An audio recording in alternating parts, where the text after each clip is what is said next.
Hi friends, ಎಲ್ಲರೂ ನಮಸ್ಕಾರ. ಬನ್ನಿ ಫ್ರೆಂಡ್ಸ್, ನಿನ್ನ ಜೊತೆ ನನ್ನ ಕತೆ ಸೀರಿಯಲ್ನ ಇವತ್ತಿನ ಸಂಚಿಕೆಯಲ್ಲಿ ಏನಾಗ್ತಿದೆ ಅಂತ ನೋಡ್ಕೊಬರೋಣ. ಅದಕ್ಕೂ ಮುಂಚೆ ಯಾರೆಲ್ಲ ನನ್ನ ವಿಡಿಯೋ ನೋಡ್ತಾ ಇದ್ದೀರಾ ಅವರೆಲ್ಲ ಪುಟ್ಟದೊಂದು ಲೈಕ್ ಮಾಡಿ, ಹಾಗೆ ಫಾಲೋ ಮಾಡೋದನ್ನು ಮರಿಬೇಡಿ. ಬನ್ನಿ ಸ್ಟಾರ್ಟ್ ಮಾಡೋಣ. ಫ್ರೆಂಡ್ಸ್, ಮೊದಲಿಗೆ ಇಲ್ಲಿ ಸತ್ಯಣ್ಣ ಹೇಳ್ತಾ ಇರ್ತಾರೆ, ನನ್ನ ವಿಷಯ ಬಿಡ್ರಪ್ಪ. ಮನೆಗೆ ಹೋದ ತಕ್ಷಣ ಶ್ರವಣ್ಗೆ ಒಂದು ಥ್ಯಾಂಕ್ಸ್ ಹೇಳೋದನ್ನ ಮರಿಬೇಡಿ ಅಂತ ಅಂದಾಗ ಭೂಮಿಗೆ ಶಾಕ್ ಆಗ್ತಾ ಇರುತ್ತೆ. ಮತ್ತೆ ಹೇಳ್ತಾ ಇರ್ತಾನೆ, ಎಷ್ಟರಾಗಲಿ ಸಮಯ ಸಂದರ್ಭಕ್ಕೆ ಬ್ಲಡ್ ಕೊಟ್ಟು ಭೂಮಿನ ಕಾಪಾಡಿದ್ದು ಅವರೇ ಅಂತ ಹೇಳಿದಾಗ ಭೂಮಿಗೆ ತುಂಬ ಕಣ್ಣೀರು ಬರ್ತಾ ಇರುತ್ತೆ. ಹಾಗೆ ಒಳಗೆ ತುಂಬ ಫೀಲ್ ಆಗ್ತಾ ಇರುತ್ತೆ. ಏನು ಸಾಹೇಬ್ರೆ, ದೊಡ್ಡ ಸಾಹೇಬ್ರು ನನಗೆ ಬ್ಲಡ್ ಕೊಟ್ರಾ ಅಂತ ಅಂದಾಗ ಹ್ಞೂ ಅಂತ ಅಜ್ಜಿ ಹೇಳ್ತಿರ್ಬೇಕಾದ್ರೆ, ಹಾಗಾದರೆ ವಿಷಯ ನನಗೆ ಹೇಳಲೇ ಇಲ್ಲ ಅಂತ ಭೂಮಿ ಕೇಳ್ತಾ ಇರ್ತಾಳೆ. ಮನೆಗೆ ಹೋದ್ಮೇಲೆ ಹೇಳೋಣ ಅಂತ ಅನ್ಕೊಂಡಿದ್ದೆ, ಅಷ್ಟೊತ್ತಿಗೆ ಸತ್ಯಣ್ಣನ ಹೇಳಿದ್ರು ಅಂತ ಅಂದಾಗ ಭೂಮಿ ತುಂಬ ಬೇಜಾರು ಮಾಡ್ಕೋತಿರ್ತಾಳೆ. ಹಾಗೆ ತನ್ನ ಅಪ್ಪನ ನೆನಪಿಸ್ಕೋತಾ ಇರ್ತಾಳೆ. ಅವತ್ತು ತನ್ನ ಪ್ರೀತಿಯಿಂದ ನನ್ನ ಮಗಳಿಗೆ ನಾನೇ ಕೈಯಾರೆ ಐಸ್ ಕ್ರೀಮ್ ತಿನ್ನಿಸ್ಬೇಕು ಅಂತ ಅಶ್ವಿನಿಗೆ ತಿನ್ಸಕ್ಕೆ ಹೋಗಿ ಭೂಮಿಗೆ ತಿನ್ನಿಸೋದನ್ನು ನೆನಪಿಸ್ಕೋತಾ ಇರ್ತಾಳೆ. ಹಾಗೆ ಅಲ್ಲಿ ತುಂಬ ಚಳಿ ಇರುತ್ತೆ ಆಯಿತಾ, ನೀನು ಅಲ್ಲಿ ಈ ಸ್ವೆಟರ್ನ ಒದಿಸ್ಕೊಂತ ಪ್ರೀತಿಯಿಂದ ಸ್ವೆಟರ್ ಕೊಟ್ಟಿದ್ದು, ಭೂಮಿ ಹೋಗಿ ಶ್ರವಣ ತಪ್ಕೊಂಡಿದ್ದು, ಹೀಗೆ ಪ್ರತಿಯೊಂದು ಸಿಚುವೇಶನ್ ಎಲ್ಲ ನೆನಪಿಸ್ಕೊಂಡು ಭೂಮಿ ಒಬ್ಬಳೆ ಕಣ್ಣೀರು ಹಾಕ್ತಾ ಇರ್ತಾಳೆ. ಅಷ್ಟೊತ್ತಿಗೆ ಸತ್ಯಣ್ಣ ಹೇಳ್ತಾರೆ, ನೋಡಪ್ಪ ನನ್ನ ಮುದ್ದು ತಂಗಿನ ನೀನು ಚೆನ್ನಾಗಿ ನೋಡ್ಕೊ ಆಯಿತಾ, ನನಗೆ ಸ್ವಲ್ಪ ಕೆಲಸ ಇದೆ, ನಾನು ಹೊರಗಡೆ ಹೋಗ್ಬಿಟ್ಟು ಬರ್ತೀನಿ, ಮಾತ್ರ ಎಲ್ಲ ಹುಷಾರು ಕೊಡು, ಟೈಮಿಗೆ ಕರೆಕ್ಟಾಗಿ ಊಟ ಮಾತ್ರ ಎಲ್ಲ ಕೊಟ್ಬಿಡು, ನೀನು ಇದೇ ಬಟ್ಟೆಲಿ ಹೋಗ್ಬೇಡ ಆಯಿತಾ, ಮನೇಲೆಲ್ಲ ಬೈದ್ಬಿಡ್ತಾರೆ, ಬೇರೆ ಬಟ್ಟೆ ಹಾಕೊಂಡು ಹೋಗೋ, ಬರ್ತೀನಿ ಅಂತ ಹೇಳ್ತಿರ್ಬೇಕಾದ್ರೆ ಗೊತ್ತಿಲ್ಲದೇ ಒಂದು ಮಾತು ಕೇಳ್ತೀನಿ ಸತ್ಯಣ್ಣ, ಈ ನಡುವೆ ಏನಾದರೂ ಕೆಲಸ ಮಾಡ್ತಾಯಿದ್ರೆ ಇಷ್ಟೊಂಥರ ಕೇಸ್ಗಳು ಹೆಂಗೆ ಸಡನ್ನಾಗಿ ಬರ್ತವೆ ಅಂತ ಅಜ್ಜಿತ್ ಕೇಳ್ತಿರ್ಬೇಕಾದ್ರೆ, ಅಯ್ಯೋ ಅದೇನಿಲ್ಲ ಬಿಡಪ್ಪ, ಆಮೇಲೆ ಇನ್ನೊಂದು ದಿನ ಟೈಮ್ ಸಿಕ್ಕಿದಾಗ ಹೇಳ್ತೀನಿ, ಇವಾಗ ಅರ್ಜೆಂಟು ಕಣೋ ಬರ್ತೀನಿ ಅಂತ ಓಡೋಗೇ ಬಿಡ್ತಾರೆ. ಅವಾಗ ಅಜ್ಜಿತ್ ಇದೇನಾಯಿತು ಈ ಸತ್ಯಣ್ಣನಿಗೆ ಇದ್ದಕ್ಕಿದ್ದಂಗೆ ಈ ಥರ ಆಡ್ತಿದ್ದಾರಲ್ಲ ಅನ್ಬೇಕಾದ್ರೆ ಭೂಮಿ ಸುಮ್ಮನೆ ನಗಾಡ್ತಾ ಇರ್ತಾಳೆ. ಮತ್ತೆ ಅಜ್ಜಿತ್ ಹೇಳ್ತಾ ಇರ್ತಾನೆ, ಈ ನಡುವೆ ತುಂಬ ಫೋನ್ ಕಾಲ್ಸ್ ಬರ್ತಾ ಇರ್ತವೆ, ಯಾವಾಗಲೂ ಬ್ಯುಸಿ ಆಗಿರ್ತಾರೆ, ಕೆಲಸ ಅಂತ ಹೋಗ್ತಾರೆ, ಒಂದು ಅರ್ಥ ಆಗಲ್ಲ ಅಂತ ಅಂದ್ಬಿಟ್ಟು ಭೂಮಿ ಕಡೆ ನೋಡಿಬಿಟ್ಟು, ಹೇ ಇದೇನು ಹಿಂಗೆ ಮಲ್ಕೋತೀಯ ಬರ್ತೀಯ ಅಂತ ಅಂದಾಗ, ಹೆಂಗೆ ಬರೋಕ್ಕಾಗುತ್ತೆ, ಇದನ್ನೆಲ್ಲ ಬಿಚ್ಚಿ ಆಯಿತಾ ಕರೀರಿಯಲ್ಲಿ ನರ್ಸ್ನ ಅಂತ ಭೂಮಿ ಹೇಳ್ತಿರ್ಬೇಕಾದ್ರೆ ಅವ್ನು ಕರೆಯೋಕ್ಕೆ ಅಂತ ಹೋಗ್ತಾ ಇರ್ತಾನೆ. ಇನ್ನೊಂದು ಕಡೆ ಮನೆಗೆ ಬಂದು ಫ್ರೆಶ್ ಅಪ್ ಆಗಿ ಸತ್ಯಣ್ಣ ದೇವ್ರ ಹತ್ರ ನಿಂತ್ಕೊಂಡು, ಆಂಜನೇಯ ದಯವಿಟ್ಟು ನನ್ನ ಕ್ಷಮಿಸ್ಬಿಡಪ್ಪ, ಸಾಕ್ಷಿಗೆ ಏನಾಗಿದೆಯೋ ಗೊತ್ತಿಲ್ಲ, ಡಿಸ್ಚಾರ್ಜ್ ಆದರೂ ಇಲ್ವೋ, ಡಿಸ್ಚಾರ್ಜ್ ಆಗಿದ್ರೂ ಸಹ ಸುಸ್ತಾಗ್ತಿದೆಯೇನು, ಪಾಪ ಅವ್ರ ಮನೇಲಿ ಒಂದು ಗ್ಲಾಸ್ ನೀರು ಕೊಡೋಕ್ಕೂ ಯಾರೂ ಇಲ್ಲ ಅಂತ ಒಬ್ಬೊಬ್ಬನೇ ದೇವ್ರ ಹತ್ರ ಮಾತಾಡಿಕೊಂಡು, ಹಾಗೆ ವಿಭೂತಿ ಎಲ್ಲ ಇಟ್ಕೊಂಡು ದೇವರಿಗೆ ಕೈ ಮುಗಿದ್ಬಿಟ್ಟು, ನಾನು ಆದಷ್ಟು ಬೇಗ ಸಾಕ್ಷಿ ಮನೆ ಹತ್ರ ಹೋಗ್ಬಿಟ್ಟು ನೋಡ್ಕೊಬರ್ತೀನಪ್ಪ ಅಂತ ಹೇಳಿ ಬಟ್ಟೆ ಎಲ್ಲ ತೆಗೆದು ಹರಡ್ತಾ ಇರ್ತಾನೆ. ಯಾವ ಬಟ್ಟೆ ಹಾಕೊಂಡು ಹೋಗಲಿ ಹೇಳಿ ಕೇಳಿ, ಮೊದಲೇ ಅವರು ಫ್ಯಾಷನ್ ಡಿಸೈನರು, ಅವ್ರಿಗೆ ಯಾವ ರೀತಿ ನಾನು ಇಷ್ಟ ಆಗ್ತೀನೋ ಇಲ್ವೋ ಗೊತ್ತಿಲ್ಲ, ಕಣ್ಣು ಮುಚ್ಚಲಿ ಕಣ್ಣು ಬಿಡಲಿ, ಯಪ್ಪ ದೇವರೇ ಆಂಜನೇಯ ನನಗೆ ಸಾಕ್ಷಿನೇ ಕಣ್ಣು ಮುಂದೆ ಬರ್ತಾರಲ್ಲಪ್ಪ, ಯಾವ ಡ್ರೆಸ್ ಹಾಕೊಂಡು ಹೋಗ್ಲಿ ಅಂತ ಅಂದ್ಬಿಟ್ಟು ಎಲ್ಲ ಡ್ರೆಸ್ನ ಕಿತ್ತು ಹರಬಿ ಒಂದು ಡ್ರೆಸ್ ಹಾಕೋಬಿಟ್ಟು, ಮತ್ತು ದಾರಿಲಿ ಹೋಗ್ಬೇಕಂದ್ರೆ ಅವ್ರನ್ನ ಅಟ್ರಾಕ್ಟಿವ್ ಮಾಡೋ ರೀತಿ ನಂದು ಇನ್ನೊಂದು ಮುಖನ ಅವರು ನೋಡಬೇಕು, ಆ ರೀತಿ ನಾನು ಡ್ರೆಸ್ ಮಾಡ್ಕೊಂಡು ಹೋಗ್ಬೇಕು ಅಂತ ಅಂದ್ಕೊಂಡು ತನ್ನ ಮನಸ್ಸಲ್ಲಿ ಅಂದ್ಕೊಂಡು ಬಟ್ಟೆನ ಹಾಕ್ಕೊಂಡು ರೆಡಿ ಆಗ್ತಾ ಇರ್ತಾನೆ. ಇನ್ನೊಂದು ಕಡೆ ಮನೇಲಿ ಅಪೇಕ್ಷೆ ನನ್ನ ಮನೇಲಿ ಸ್ವಲ್ಪ ಶಾಪಿಂಗ್ ಹೋಗಿ ಬರ್ತೀನಿ ಅಂತ ಎಲ್ಲರಿಗೂ ಹೇಳಿ ಹೊರಗಡೆ ಹೋಗ್ತಾ ಇರ್ತಾಳೆ. ಜೊತೆಗೆ ಸಂಗೀತ ಬಂದು ಬೈತಾ ಇರ್ತಾಳೆ, ಅಲ್ಲ ಕಣೆ ಅಪೇಕ್ಷಾ, ಭೂಮಿ ಬರೋ ಟೈಮ್ ಆಯಿತು, ನೀನು ನೋಡಿದರೆ ಶಾಪಿಂಗ್ ಅಂತ ಹೋಗ್ತಿದ್ಯಾ, ಅವಳು ನಿನ್ನ ಸ್ವಂತ ತಮ್ಮನ ಹೇಳ್ತೀನಿ, ನಾನು ಕಣೆ ಸ್ವಲ್ಪನಾದ್ರೂ ಕರುಣೆ ಬೇಡವಾ, ಈ ರೀತಿ ನೀನು ಹೊರಟಾಗಿ ನಡ್ಕೋತಿದ್ಯಲ್ಲ, ನಾಚಿಕೆ ಆಗಲ್ವಾ, ಯಾ ಶಾಪಿಂಗು ಬೇಡ ಏನು ಬೇಡ, ಇಲ್ಲೇ ಇರು ಅಂತ ಬೈತಾ ಇರಬೇಕಾದ್ರೆ ಅಷ್ಟೊತ್ತಿಗೆ ಭೂಮಿ ಮತ್ತು ಅಜಿತ್ ಬಂದೇ ಬಿಡ್ತಾರೆ. ಅವಾಗ ಪಲ್ಲವಿ ಅಕ್ಕ ಹೇಳ್ತಾ ಇರ್ತಾಳೆ, ಸಂಗೀತಮ್ಮ ಬಂದುಬಿಟ್ರು ಅಂತ ಅಂದಾಗ ಎಲ್ಲರೂ ಸಹ ಹೊರಗಡೆ ಬಂದು ಭೂಮಿನ ಮಾತಾಡ್ಸೋಕ್ಕೆ ಅಂತ ಬಂತಿರ್ಬೇಕಾದ್ರೆ ಸಂಗೀತ ಬಂದುಬಿಟ್ಟು, ಚೆನ್ನಾಗಿದೆ ಭೂಮಿ ಅಂದಾಗ, ಪರವಾಗಿಲ್ಲ ಅತ್ತೆ ಅಂತ ಹೇಳ್ತಿರ್ತಾಳೆ. ಅಷ್ಟೊತ್ತಿಗೆ ದೇವಿಯಾನಿ ಬಂದು, ಭೂಮಿ ಕಂದ ಹೇಗಿದೆಯಾ ಅಂತ ನಾಟಕ ಮಾಡ್ತಿರ್ಬೇಕಾದ್ರೆ ಹ್ಞೂ ಚೆನ್ನಾಗಿದ್ದೀನಿ ಅಂತ ಅಂತಾಳೆ. ಅಷ್ಟೊತ್ತಿಗೆ ಶ್ರವಣು ಸಹ ಬಂದು ಹೇಳ್ತಾ ಇರ್ತಾನೆ, ಇವಾಗ ಹೇಗಿದೆ ನೋವು ಅಂತ ಅವಳು ನೋಡಿ ತುಂಬ ಫೀಲ್ ಮಾಡ್ಕೊಂಡು ಹೇಳ್ತಿರ್ಬೇಕಾದ್ರೆ, ಯಾವುದೇ ರೀತಿ ಇಷ್ಟು ದಿನ ಮಮಕಾರ ಇಲ್ಲದೇ ನಾನು ನಿಮ್ಮನ್ನು ಅಪ್ಪ ಅಂತ ಅಂದ್ಕೊಂಡಿದ್ದೆ, ಆದರೆ ಹಾಸ್ಪಿಟ್ಲಲ್ಲಿ ಇದ್ದಾಗ ನೀವೇ ನನಗೆ ಬ್ಲಡ್ ಕೊಟ್ಟಿದ್ದು ಅಂತ ನನಗೆ ಗೊತ್ತಾಯಿತು, ಈ ದೇಹದಲ್ಲಿ ಹರಿತಿರೋದು ನಿಮ್ಮ ರಕ್ತ, ಈ ಋಣ ತೀರ್ಸೋಕ್ಕೋಸ್ಕರನಾದರೂ ಮುಂದಿನ ಜನ್ಮದಲ್ಲಿ ನಿಮ್ಮ ಮಗಳಾಗಿ ನಾನು ಹುಟ್ಟಿ ಋಣನ ತೀರಿಸ್ತೀನಿ ಅಂತ ಶ್ರವಣ್ಣ ಹೋಗಿ ಹಗ್ ಮಾಡಿಕೊಂಡು ತಪ್ಕೊಂಡು ಅತ್ತೇ ಬಿಡ್ತಾಳೆ. ಈ ಕಡೆ ಕಣ್ಣೀರು ಹಾಕ್ತಿರ್ಬೇಕಾದ್ರೆ ಶ್ರವಣ್ಗೂ ಸಹ ಏನು ಮಾಡಬೇಕು ಅಂತ ಗೊತ್ತಾಗ್ದಲೆ ಅವನು ಓಡೋಳಿಗೆ ಸಂಕಟ ಪಡ್ತಾ ಇರ್ತಾನೆ. ಇನ್ನೊಂದು ಕಡೆ ಸಂಗೀತನೂ ಹಾಡ್ತಾ ಇರ್ತಾಳೆ. ಮನೆಯವರೆಲ್ಲರೂ ನೋಡಿ ಹಾಗೆ ಸುಮ್ಮನೆ ನಿಂತ್ಕೊಬಿಡ್ತಾರೆ. ಈ ಕಡೆ ಮತ್ತೆ ಸಂಗೀತ ಹೇಳ್ತಾ ಇರ್ತಾಳೆ, ಭೂಮಿ ನೀನು ಅಂದ್ಕೊಂಡಿದ್ದೆಲ್ಲ ಆದಷ್ಟು ಬೇಗ ಈಡೇರಲಿ ಅಂತ ನಾನು ಆಶೀರ್ವದಿಸ್ತೀನಿ ಅಂತ ಅಂದ್ಬಿಟ್ಟು ಬಾಮ ಒಳಗಡೆ ಆರತಿ ಮಾಡಿ ಒಳಗಡೆ ಕರ್ಕೋತೀನಿ ಅಂತ ಅಂದ್ಬಿಟ್ಟು ಮನೆಯವರೆಲ್ಲರೂ ಒಳಗಡೆ ಹೋದಾಗ ಭೂಮಿಗೆ ಆರತಿ ಮಾಡಿಬಿಟ್ಟು, ಯಾವುದೇ ಕೆಟ್ಟ ದೃಷ್ಟಿಗಳು ನಿನ್ನ ಮೇಲೆ ಬೀಳ್ದಲ್ಲಿರಲಿ, ಮುಂದೆ ಎಲ್ಲ ಒಳ್ಳೇದಾಗಲಿ ಅಂತ ಅಂದ್ಬಿಟ್ಟು ಸಂಗೀತ ಆರತಿ ಮಾಡಿ ಭೂಮಿನ ಒಳಗಡೆ ಕರ್ಕೋತಾ ಇರ್ತಾಳೆ. ಈ ಕಡೆ ಅಜ್ಜಿಗೂ ಸಹ ತುಂಬ ಖುಷಿ ಆಗ್ತಿರುತ್ತೆ, ಭೂಮಿ ಮತ್ತೆ ಬದುಕಿ ಬಂದಿದ್ದಾಳಲ್ಲ ಅಂತ ಅಜ್ಜಿ ತುಂಬ ಒಳಗೆ ಖುಷಿ ಪಡ್ತಾ ಇರ್ತಾರೆ. ಎಲ್ಲರೂ ಖುಷಿ ಪಡ್ತಾ ಇರ್ತಾರೆ, ಆದರೆ ದೇವಿಯಾನಿ ಮಾತ್ರ ಒಬ್ಬಳೇ ಸಂಕಟ ಪಡ್ತಾ ಇರ್ತಾಳೆ. ಸರಿಯಪ್ಪ ರೂಮಿಗೆ ಕರ್ಕೊಂಡು ಹೋಗು, ರೆಸ್ಟ್ ಮಾಡಲಿ ಅಂತ ಅಜಿತಿನ ಜೊತೆ ಭೂಮಿನ ರೂಮಿಗೆ ಕಳಿಸ್ತಾ ಇರ್ತಾರೆ. ಇನ್ನೊಂದು ಕಡೆ ಸತ್ಯಣ್ಣ ತನ್ನ ಲವರ್ ಸಾಕ್ಷಿನ ನೋಡಬೇಕು ಅಂತ ಓಡೋಡಿ ಮನೆ ಹತ್ರ ಬಂದಾಗ ಸಾಕ್ಷಿ ಡೋರ್ ಓಪನ್ ಮಾಡ್ತಾಳೆ. ಡಿಫ್ರೆಂಟ್ ಲುಕ್ಕಲ್ಲಿ ಸತ್ಯಣ್ಣ ಬಂದಿದ್ದನ್ನು ನೋಡಿ ಅವಳಿಗೂ ಸ್ವಲ್ಪ ಶಾಕ್ ಆಗ್ತಾ ಇರುತ್ತೆ. ಹೋಗಿದ ತಕ್ಷಣ ಸತ್ಯಣ್ಣ ಸಾಕ್ಷಿನ ನೋಡಿ ಹಗ್ ಮಾಡ್ಕೊಂಡೇ ಬಿಡ್ತಾನೆ. ಅವಳಿಗೂ ಸಹ ತುಂಬ ಬೇಜಾರಾಗ್ತಾ ಇರುತ್ತೆ. ಆದರೂ ಸಹ ಆಯ್ತು ಆಯಿತು ಬಿಟ್ಬಿಡಿ ಅಂತ ಹೇಳ್ತಾ ಇರ್ತಾಳೆ. ಅಯ್ಯೋ ಸಾರಿ ಆಯಿತಾ, ಬೇಕಂತ ಹಗ್ ಮಾಡ್ಕೊಳ್ಳಿಲ್ಲ, ಇಷ್ಟೊಂದು ದಿನ ನೀವು ಹುಷಾರಿಲ್ದಲೆ ತುಂಬ ಕಷ್ಟಪಟ್ರಲ್ವಾ, ಆ ಟೆನ್ಷನಲ್ಲಿ ನಾನು ಹಗ್ ಮಾಡಿಕೊಂಡೆ, ಸಾರಿ ಅಂತ ಹೇಳ್ತಿರ್ಬೇಕಾದ್ರೆ ದಟ್ಸ್ ಓಕೆ ನೋ ಪ್ರಾಬ್ಲಮ್ ಅಂತ ಸಾಕ್ಷಿ ಸುಳ್ಳು ಹೇಳ್ತಾ ಇರ್ತಾಳೆ.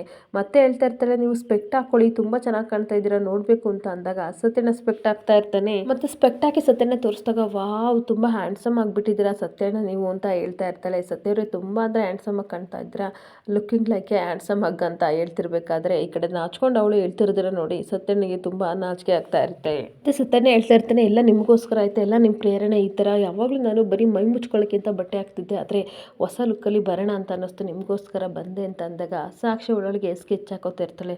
ಹಾಗಾದರೆ ತೋಳ ಹಳ್ಳಕ್ಕಂತೂ ಬಿದ್ದಿದೆ, ಇವಾಗ ಮಾಡ್ತೀನಿ ಅಂತ ಅಂದ್ಬಿಟ್ಟು ಒಳಗಡೆಯಿಂದ ಹೋಗ್ಬಿಟ್ಟು ಪೆನ್ನ ತಗೊಂಡು ಬೇಕು ಬೇಕು ಅಂತ ಜೇಬ್ ಹತ್ರ ಇಡ್ತಾ ಇರ್ತಾಳೆ. ಬಂದು ಮೈ ಕೈಯೆಲ್ಲ ಟಚ್ ಮಾಡಿಕೊಂಡು ಜೇಬ್ ಹತ್ರ ಪೆನ್ ಇಡ್ತಿರ್ಬೇಕಾದ್ರೆ ಅವನಿಗೆ ತುಂಬ ಫೀಲ್ ಆಗ್ತಾ ಇರುತ್ತೆ. ಮತ್ತೆ ಹೇಳ್ತಾ ಇರ್ತಾನೆ, ನನಗೋಸ್ಕರ ಈ ಥರ ಗೆಟಪಲ್ಲಿ ನೀವು ಬಂದಿದ್ದೀರಾ ಅಂದಮೇಲೆ ನಾನು ಸಹ ಪ್ರೀತಿಯಿಂದ ಪೆನ್ನ ನಿಮಗೆ ಗಿಫ್ಟಾಗಿ ಕೊಟ್ಟಿದ್ದೀನಿ, ಪೆನ್ನ ಯಾವಾಗಲೂ ನಿಮ್ಮ ಹೃದಯದ ಹತ್ರನೇ ಇಟ್ಕೋಬೇಕು, ಆವಾಗ ನೀವು ಇಲ್ಲಲ್ಲಿ ಇಟ್ಕೊಂಡ್ರೆ ನನಗೆ ಹೃದಯ ಬಡಿತ ಜಾಸ್ತಿ ಆಗ್ತಿರುತ್ತೆ, ಹಾಗೆ ತುಂಬ ನೆನಪಿಸ್ಕೊತಿದ್ದೀರಾ ಅಂತ ನನಗೆ ಅನಿಸುತ್ತೆ, ಆ ಥರ ಮಾಡ್ತೀರಾ ಅಲ್ವಾ ಅಂತ ಹೇಳ್ತಿರ್ಬೇಕಾದ್ರೆ ಸತ್ಯಣ್ಣ ಹ್ಞೂ ಅಂತ ಒಪ್ಕೊಂಡು ಒಳ್ಳೊಳಗೆ ಖುಷಿ ಪಡ್ತಾ ಇರ್ತಾನೆ. ಮತ್ತೆ ಸಾಕ್ಷಿ ಹೇಳ್ತಾ ಇರ್ತಾಳೆ, ಕೈ ಹಿಡ್ಕೊಂಡು ಹಾಗೆ ಮುಟ್ತಾ ಇರಬೇಕಾದ್ರೆ ಅಮ್ಮ ಇದ್ದಾರ ಅಂತ ಕೇಳ್ತಿರ್ಬೇಕಾದ್ರೆ ಅಮ್ಮ ಈಗಷ್ಟೇ 2 ನಿಮಿಷ ಮುಂಚೆ ಹೋದ್ರು, ನಾನು ಹೋಗ್ಬೇಕು ಅಂತ ಅಂದ್ಕೊಂಡೆ, ಬಟ್ ನಾನು 6 ಸೆನ್ಸ್ ಹೇಳ್ತಾ ಇತ್ತು ನೀವು ಬರ್ತೀರಿ ಅಂತ, ಅದಕ್ಕೋಸ್ಕರ ನಾನು ಇಲ್ಲೇ ಉಳ್ಕೊಂಡೆ ಅಂತ ಸಾಕ್ಷಿ ಹೇಳ್ತಿರ್ಬೇಕಾದ್ರೆ okay thank you so much, ಹಾಗಾದರೆ ಮತ್ತೆ ಯಾವಾಗ ಸಿಗ್ತೀರಾ ಅಂದಾಗ ಗೊತ್ತಿಲ್ಲ ಸತ್ಯ ಅವರೇ ಅಂತ ನಾಟಕ ಮಾಡ್ತಾ ಇರ್ತಾಳೆ. ಆದರೆ ಫೋನಲ್ಲಾದರೂ ಸಿಗ್ತೀರಾ ಅಂದಾಗ ಎನಿ ಟೈಮ್ ಎನಿವೇರ್ ನಿಮ್ಮ ಕಾಲ್ಗೋಸ್ಕರ ನಾನು ವೆಯ್ಟ್ ಮಾಡ್ತಾ ಇರ್ತೀನಿ, ಸರಿ ಇವಾಗ ಹೊರಡಬೇಕು ಬಾಯ್ ಅಂತ ಹೇಳ್ತಿರ್ಬೇಕಾದ್ರೆ ಸತ್ಯನ ಅದನ್ನೆಲ್ಲ ನಿಜ ಅಂತ ಅಂದ್ಕೊಂಡು ಹೊರಟೋಗ್ತಾ ಇರ್ತಾನೆ. ಈ ಕಡೆ ಸಡನ್ನಾಗಿ ಡೋರ್ ಲಾಕ್ ಮಾಡಿ ಬಂದು ಸತ್ಯನ ಬೈತಾ ಇರ್ತಾಳೆ, ಏ ಗೂಬೆ ಸತ್ಯ, ನಿನಗೆ ಕೊಟ್ಟಿರೋ ಪೆನ್ನಲ್ಲಿ ನಾನು ಕ್ಯಾಮ್ರಾನ ಫಿಕ್ಸ್ ಮಾಡಿದ್ದೀನಿ, ಅದರಲ್ಲಿ ನೀವೆಲ್ಲ ಏನು ಮಾಡ್ತೀರಾ, ಏನು ಮಾತಾಡ್ಕೋತೀರಾ, ಪ್ರತಿಯೊಂದು ನಿನ್ನ ಮೂಲಕನೇ ನನಗೆ ರೆಕಾರ್ಡ್ ಆಗ್ತಾ ಇರುತ್ತೆ ಅಂತ ಹೇಳ್ತಾ ಇರ್ತಾಳೆ. ಆದರೆ ಸತ್ಯನಿಗೆ ಗೊತ್ತಾಗ್ದೇ ಸಾಕ್ಷಿ ಪ್ರೀತಿಯಿಂದ ಪೆನ್ ಕೊಟ್ಟಿದ್ದಾಳೆ ಅಂತ ತೊಗೊಂಡು ಹೊರಟೋಗೇ ಬಿಡ್ತಾನೆ. ಇನ್ನೊಂದು ಕಡೆ ಅಜಿತ್ ತನ್ನ ಹೆಂಡ್ತಿನ ರೂಮಿಗೆ ಕರ್ಕೊಬಂದ ತಕ್ಷಣ ಅವಳಿಗೆ ಸಹ ರೂಮ್ ನೋಡಿ ಆಶ್ಚರ್ಯ ಆಗುತ್ತೆ. ಯಾಕೆಂದರೆ ರೂಮಲ್ಲಿ ತುಂಬ ಡೆಕೋರೇಷನ್ ಮಾಡಿರ್ತಾನೆ. ಬಲೂನ್ ಡೆಕೋರೇಷನ್ ಮಾಡಿದಾಗ ಏನು ಸಾಹೇಬ್ರೆ ಈ ಥರ ಮಾಡಿದ್ದೀರಾ ಅಂತ ಕೇಳ್ತಿರ್ಬೇಕಾದ್ರೆ, ನೀನು ಯಾವಾಗಲೂ ಹಾಸ್ಪಿಟ್ಲಲ್ಲೇ ಇದ್ದಲ್ವಾ, ಅದರಿಂದ ಹೊರಗಡೆ ಬರಲಿ ಅಂತ ಖುಷಿಗೋಸ್ಕರ ಈ ಥರ ಮಾಡಿದೆ ಅಂದಾಗ, ಹೌದು ಸಾಹೇಬ್ರೆ ನನಗೆ ಇಲ್ಲಿ ಬಂದು ನೋಡಿದ ತಕ್ಷಣ ಹಾಸ್ಪಿಟ್ಲಲ್ಲಿರೋ ವಾತಾವರಣ ಹಾಗೆ ನನಗೆ ಆಪ್ರೇಷನ್ ಆಗಿದೆ ಎಲ್ಲ ಮರ್ತೋಗ್ಬಿಡ್ತು, ತುಂಬ ಚೆನ್ನಾಗಿ ಮಾಡಿದ್ದೀರಾ ಥ್ಯಾಂಕ್ಸ್ ಅನ್ಬೇಕಾದ್ರೆ, ಥ್ಯಾಂಕ್ಸ್ ಎಲ್ಲ ಯಾಕೆ ಹೇಳ್ತೀಯ, ನೀನು ಸಾವನ್ನ ಗೆದ್ದು ಬಂದಿದ್ಯಾ, ಅದಕ್ಕೋಸ್ಕರ ನಾನು ಚಿಕ್ಕ ಗಿಫ್ಟನ್ನು ನಿನಗೆ ಕೊಟ್ಟಿದ್ದೀನಿ ಅಷ್ಟೇ, ನೀನು ಈ ಥರ ಗೆಟಪಲ್ಲೆಲ್ಲ ಇರಬೇಡ, ಮೊದಲು ಇದ್ದೆ ನೋಡು ಆ ಥರ ಗೆಟಪ್ಗೆ ರೀಸೆಟ್ ಮಾಡ್ಕೊ ಅಂತ ಅಂದಾಗ, ಓಹೋ ಹೌದಾ, ಹಾಗಾದರೆ ನಾನು ಆ ಥರ ಇರಬೇಕಾ, ಯಾವ ಥರ ಇರಬೇಕು ಅಂತ ಅಂದಾಗ, ಅದೇ ಎಲ್ಲರೂ ಎದ್ದೇಳೋಕ್ಕೂ ಮುಂಚೆ ಎದ್ಬಿಟ್ಟು ಎಲ್ಲರನ್ನೂ ಎದ್ದೇಳಿಸೋ ರೀತಿ ವಟ ವಟ ಅಂತಿದ್ದೆ, ಜೊತೆಗೆ ಪಕ್ಕದ ಮನೆಯವ್ರನ್ನೆಲ್ಲರೂ ಸಹ ಎದ್ದೇಳಿಸ್ತಿದ್ದೆ, ಯಾವಾಗಲೂ ಓಡಾಡ್ತಿದ್ದೆ ಅಲ್ಲ ಆ ಥರ ಇರಬೇಕು ಅಂದಾಗ, ಹೌದಾ ಸಾಹೇಬ್ರೆ ಹಾಗಾದರೆ ನನ್ನ ವಾಯ್ಸ್ನ ನೀವು ತುಂಬ ಮಿಸ್ ಮಾಡ್ಕೊಂಡಿದ್ದೀರಾ ಅಂದಾಗ, ಹೌದು ಹೌದು ವಾಯ್ಸ್ನ ತುಂಬ ಮಿಸ್ ಮಾಡ್ಕೊಂಡಿದ್ದೀನಿ ಅಂತ ಹೇಳ್ತಿರ್ಬೇಕಾದ್ರೆ ಭೂಮಿ ಗುರಾಯಿಸ್ಕೊಂಡು ನೋಡ್ತಾ ಇರ್ತಾಳೆ. ಇಬ್ಬರು ಕೋಳಿ ಜಗಳ ಆಡೋಕ್ಕೆ ಸ್ಟಾರ್ಟ್ ಮಾಡ್ತಾ ಇರ್ತಾರೆ. ಅಷ್ಟೊತ್ತಿಗೆ ಎಕ್ಸ್ಕ್ಯೂಸ್ ಮೀ ಅಂತ ಸತ್ಯನೇ ಬಂದು ನಿಂತ್ಕೋತಾನೆ. ಸತ್ಯನ ನೋಡಿ ಇಬ್ಬರು ಸಹ ಆಶ್ಚರ್ಯ ಆಗಿ ಹಂಗೆ ನಿಂತ್ಕೊಬಿಡ್ತಾರೆ. ಇದೇ ಕ್ರೋ ನನ್ನ ನೋಡಿ ಹಿಂಗೆ ನಿಂತಿದ್ದೀರಾ ಅಂದಾಗ ಭೂಮಿ ಹೇಳ್ತಾಳೆ, ಇದೇನು ಸತ್ಯನ PV ಮಾರೋನ್ ಥರ ಬಂದಿದ್ದೀರಾ ಅಂತ ಹೇಳ್ತಾ ಇರಬೇಕಾದ್ರೆ, ಯಾಕೋ ಈ ಥರ ಅಂತಿದ್ಯಾ, ನಾನು ಚೆನ್ನಾಗಿಲ್ವಾ ಅಂದ್ಬಿಟ್ಟು ಈ ಕಡೆ ಹಾಕಿದ್ದ ಬ್ಯಾಗ್ ಎಲ್ಲ ತೆಗೆದು ಎಸ್ಬಿಟ್ಟು ಇವಾಗ ನೋಡು ಅಂತ ಅಂದಾಗ, ಈ ಕಡೆ ಅಜಿತ್ ಹೇಳ್ತಾ ಇರ್ತಾನೆ, ಅದೇ ಮಕ್ಕಳು ಸಣ್ಣ ಮಕ್ಕಳು ಪೆನ್ನಲ್ಲೆಲ್ಲ ಗೀಜಿರ್ತಾರಲ್ಲ ಅದನ್ನ ಬಿಟ್ಟು ಶರ್ಟ್ನ ಹಾಕೊಂಡಿರ್ತಾರಲ್ಲ ಹಾಗೆ ಇದ್ದೀರಾ, ಹಾಗೆ ಐಸ್ ಕ್ಯಾಂಡಿ ಮಾರೋರ ಥರ ಇದ್ದೀರಾ, ಗೋವಾದಲ್ಲಿ ಐಸ್ ಕ್ಯಾಂಡಿ ಮಾರೋರು ಇದೇ ರೀತಿ ಇರೋದು ಅಂತ ಹೇಳಿದಾಗ, ಏನೋ ನೀವು ಇಬ್ಬರು ನನ್ನನ್ನು ಇಷ್ಟೊಂಥರ ಇಮಿಟೇಟ್ ಮಾಡ್ತಾ ಇದ್ದೀರಾ, ನಾನು ಹಾಗಾದರೆ ಚೆನ್ನಾಗಿ ಕಾಣ್ತಾ ಇಲ್ವಾ ಅಂತ ಅನ್ಬೇಕಾದ್ರೆ, ಚೇ ಇಲ್ಲ ತುಂಬ ಚೆನ್ನಾಗಿ ಕಾಣ್ತಿದ್ದೀರಾ ಅಂತ ಕಾಲು ಎಳಿತಾ ಇರ್ತಾರೆ. ಮತ್ತೆ ಭೂಮಿ ಕೇಳ್ತಾ ಇರ್ತಾಳೆ, ಅಲ್ಲ ಇಷ್ಟೊಂಥರ ಚೇಂಜ್ ಆಗಿದ್ದೀರಲ್ಲ, ಒಂದು ಹುಡುಗಿಗೋಸ್ಕರ ಅಷ್ಟೇ ಇಷ್ಟೆಲ್ಲ ಚೇಂಜ್ ಆಗೋಕ್ಕೆ ಸಾಧ್ಯ, ನಿಮಗೆ ಲವ್ ಏರಿಯಾ ಬಂದಿದೆ ಲವ್ ಏರಿಯಾ ಅಂದಾಗ, ಸುಮ್ ಕೂತ್ಕೊಳ್ಳೋ ಆ ಥರ ಎಲ್ಲ ಏನೂ ಇಲ್ಲ ಕಣ್ಲ ಅಂತ ಸತ್ಯನೇ ಹೇಳ್ತಿರ್ಬೇಕಾದ್ರೆ, ಇಲ್ಲ ಅದು ನಿಜ ಒಪ್ಕೊಳ್ಳಿ ಆಯಿತಾ, ಹುಡುಗಿ ಯಾರು ನಮಗೂ ಸ್ವಲ್ಪ ತೋರಿಸಿ ನೋಡ್ತೀವಿ ಅಂತ ಭೂಮಿ ಹೇಳ್ತಿರ್ಬೇಕಾದ್ರೆ, ಫೋಟೋ ಗೀಟ ಏನೂ ಇಲ್ಲ ಅಂದಾಗ, ಸುಮ್ಮನೆ ಇರಿ ಸತ್ಯನ, ಈಗ ವಾಟ್ಸಪ್ಪು ಫೇಸ್ಬುಕ್ಕು ಎಲ್ಲ ಇದೆ, ಅದರಲ್ಲಿ DP ಎಲ್ಲ ಫೋಟೋ ಹಾಕಲ್ವಾ ತೋರಿಸಿ ಅಂದಾಗ, ಅಯ್ಯೋ ನಾನು ಆಂಜನೇಯನ ಫೋಟೋ ಹಾಕೊಂಡಿದ್ದೀನಿ ಅಂದಾಗ, ನಿಮ್ಮ ಫೋಟೋ ನಮಗೆ ಬೇಡ ಹುಡುಗಿ ಫೋಟೋ ತೋರಿಸಿ ಅನ್ಬೇಕಾದ್ರೆ ಅವ್ನು ತೋರಿಸ್ತಲೇ ಇರಲ್ಲ. ಅವಾಗ ಅಜಿತ್ ಹೇಳ್ತಾ ಇರ್ತಾನೆ, ನಿನಗೆ ಗೊತ್ತಿಲ್ವ ಅವ್ರು ತೋರಿಸಲ್ಲ ಅಂತ, ಇರುಂದ್ಬಿಟ್ಟು ಸತ್ಯಣ್ಣನ ಫೋನ್ ತೆಗೆದು ಚೆಕ್ ಮಾಡ್ತಾ ಇರ್ತಾನೆ. ಪ್ಲೀಸ್ ಕೊಡು ಅಂತ ಅಂದಾಗ, ಇರು ಸತ್ಯಣ್ಣ ಒಂದು ನಿಮಿಷ ಅಂತ ಅಂದ್ಬಿಟ್ಟು ಈ ಕಡೆ ಮೊಬೈಲ್ನ ಚೆಕ್ ಮಾಡ್ತಾ ಇರ್ತಾನೆ. ಈ ಕಡೆ ಮೊಬೈಲ್ ಚೆಕ್ ಮಾಡಿ ಆಶ್ಚರ್ಯವಾಗಿ ಶಾಕಾಗಿ ಅಜಿತ್ ನಿಂತ್ಕೊಬಿಡ್ತಾನೆ. ಅವಾಗ ಏನಾಯ್ತು ಸಾಹೇಬ್ರೆ ಅಂತ ಅಂದಾಗ ಅವಳು ಸಹ ಮೊಬೈಲ್ ನೋಡಿ ನಿಂತ್ಕೊಬಿಡ್ತಾಳೆ.